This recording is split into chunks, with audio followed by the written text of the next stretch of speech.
Halo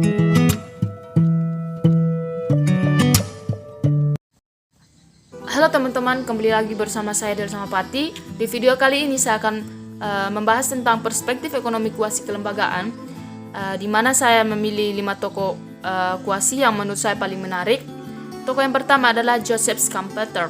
Beliau lahir di Australia pada tahun 1883 dan meninggal pada tahun 1950 di Amerika Serikat. Gelar hukum diraihnya di Universitas Wina pada tahun 1906. Beliau pernah menjadi Menteri Keuangan di Australia dan kemudian menjadi guru besar pada Universitas Bonn. Pemikirannya bertumpu kepada ekonomi jangka panjang yang terlihat dalam analisisnya baik mengenai terjadinya inovasi komoditi baru maupun dalam menjelaskan terjadinya siklus ekonomi. Keseimbangan ekonomi yang statis dan stasioner seperti konsepsi kaum ortodoks mengalami gangguan dengan adanya inovasi. Meskipun begitu, gangguan tersebut berusaha mencari keseimbangan yang baru. Tokoh yang kedua adalah Gunnar Myrdal. Beliau lahir di Swedia pada tahun 1898 dan wafat pada tahun 1987.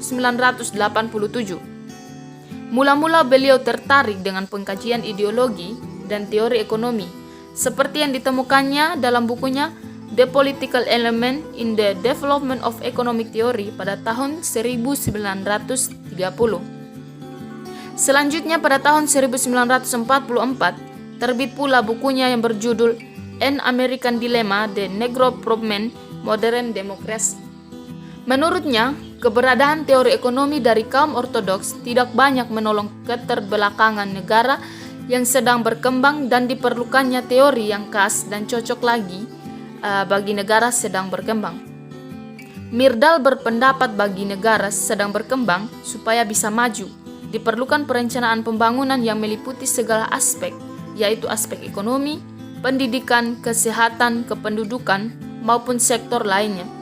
Menurutnya, kekuatan-kekuatan politik ekonomi, sosial, dan kejiwaan dapat berhimpun menjadi sebab kejadian yang merugikan atau yang menguntungkan pembangunan.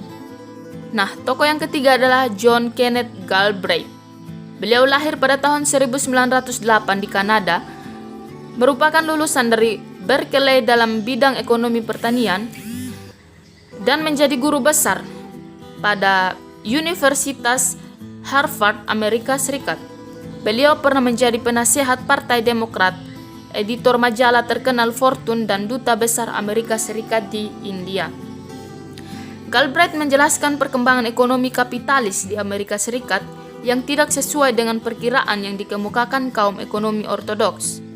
Asumsi-asumsi yang dikemukakan oleh teori ekonomi ortodoks dalam kenyataannya melenceng jauh sekali.